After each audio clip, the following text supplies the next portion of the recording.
Hello everyone, playing a little bit of Call of Duty Modern Warfare. With all that's going on in the news lately, just want to try something different today. Instead of a common topic video or a straight old gameplay video, I want to try telling scary stories while I play. Alrighty then. Let's get started, shall we? This story comes from a relative of mine, and I will be reading as written. They gave it to me in a letter a while back. However, yes, some people still write letters. It's not the most common, but some people still do. The story I have titled The Beast at the Factory. When they were young, they effectively had an experience, of which I shall now share.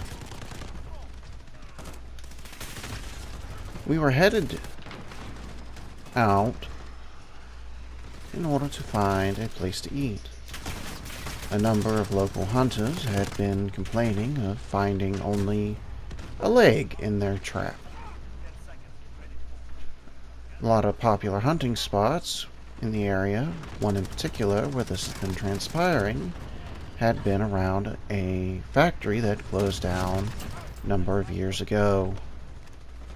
Simply, the factory owner decided to pack up and move his operation elsewhere, leaving his property and workers behind.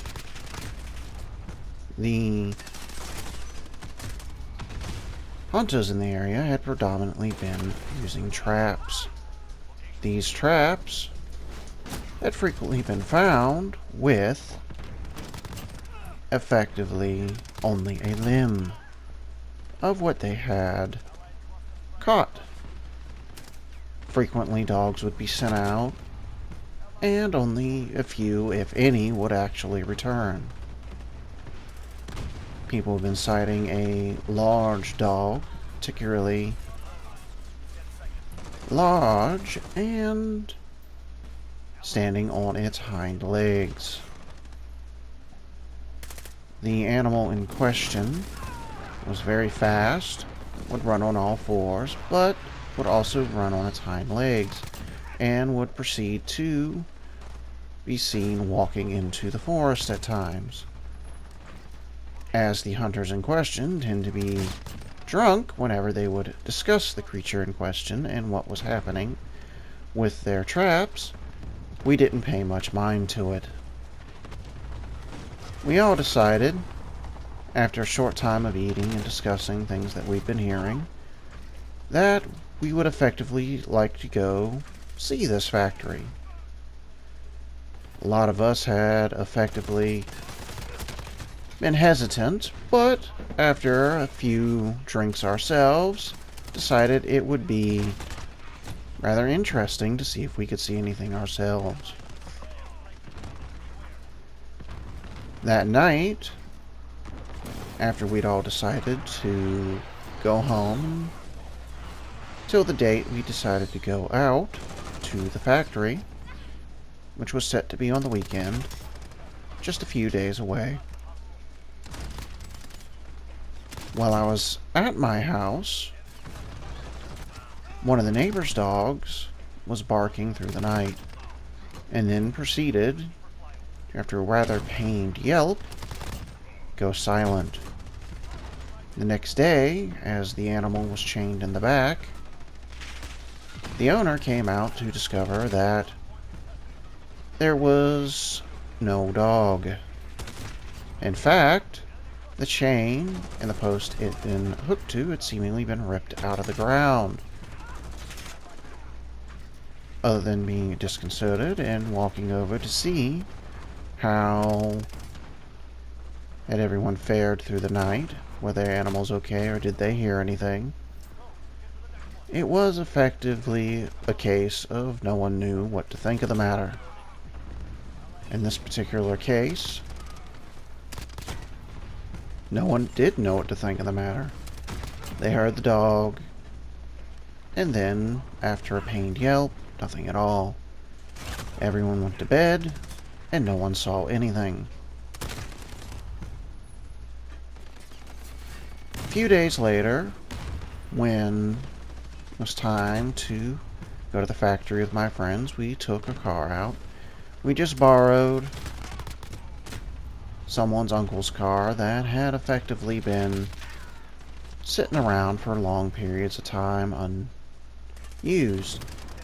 This, of course, had not been a particularly good choice, as even before we took off to visit the factory, it broke down before we left the driveway.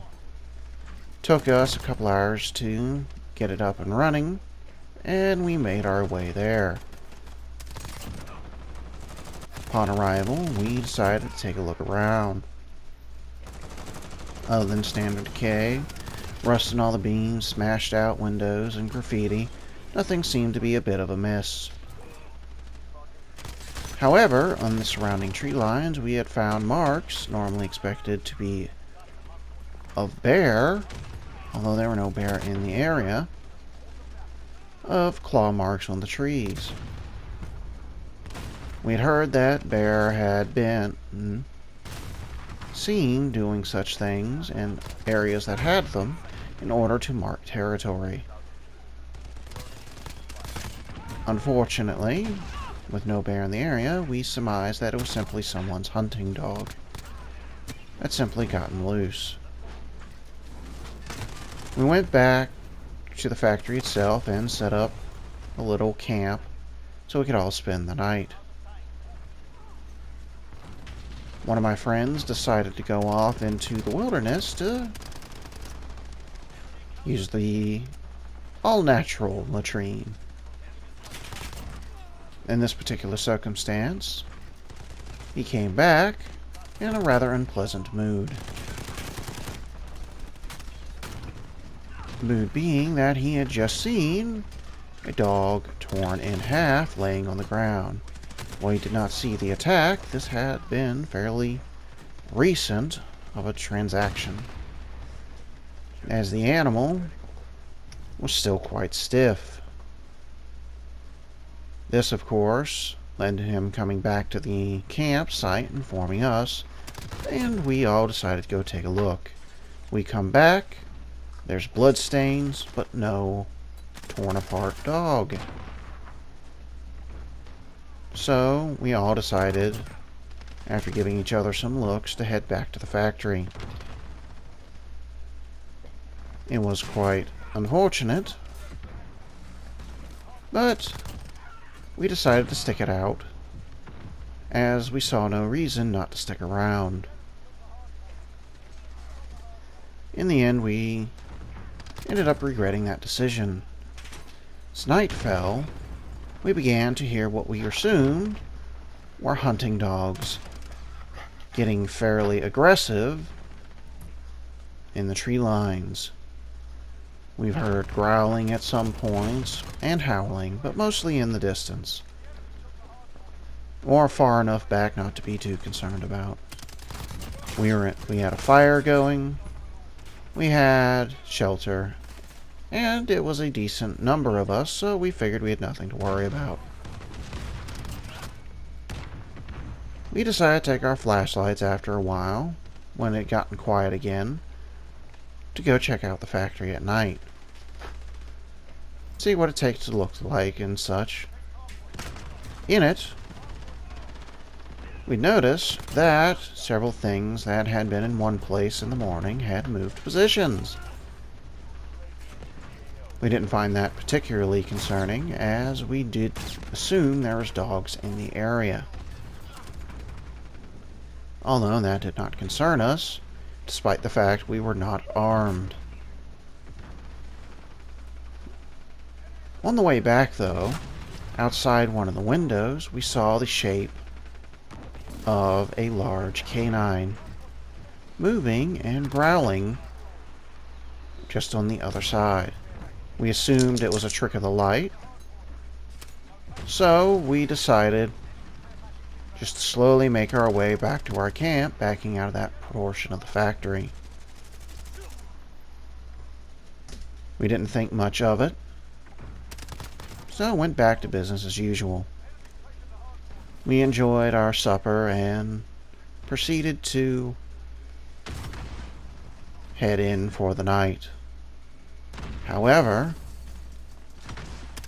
someone noticed a large shadow and proceeded to yell about it. It was quite unfortunate, as no one can quite remember who yelled about it. All we know is we all looked over to see a rather large canine staring right at us in the shadow. We decided to stare back for a minute just to see if it was just some hunting dog that had been left to roam that was curious about us. We didn't feel that worried until it decided to stand up on its hind legs. All of us, amazed, started to gasp and stare, which seemed to rather irritate said canine. So we decided that maybe it was time to go hang out in the vehicle. But as we backed up, it started walking forward. At that point, we were convinced we should be quite concerned. So we decided that it would be best to increase the pace of which we made it to our vehicle. It began to speed up, and its growling became more and more apparent. We were just about at the vehicle when it took off into a full charge. We dove into the vehicle just to find out it wouldn't start. Said canine slammed into the back of our vehicle, and we were quite terrified. However, it simply ran off right into the tree line. However, we could still see it staring at us through the bushes. So we decided to slowly get out of the vehicle, as we figured we would have enough time to get back in if necessary, and start pushing in order to see if that would help any. As one of us stayed in the vehicle trying to turn it over, everyone started pushing, and we could see it following us from bush to bush. We got progressively more concerned about our present circumstances. Then, when the car finally managed to turn over, it took off out of the bushes straight at us. So we all decided to jump back in. As we managed to shut the door, it slammed into the side of the vehicle hard enough to smash one of the windows. However, my friend behind the wheel slammed on the gas, and we got out of there. We drove to the nearest restaurant, where we went in and ordered drinks to discuss what we just saw. We all decided that we would keep it to ourselves, at least for now. Although I will probably decide to one day write in more detail about it, I went ahead and decided to send it in a letter to you to see what you thought of my story. Alright, thank you for your time, everyone. Like, share, and subscribe, and see you around.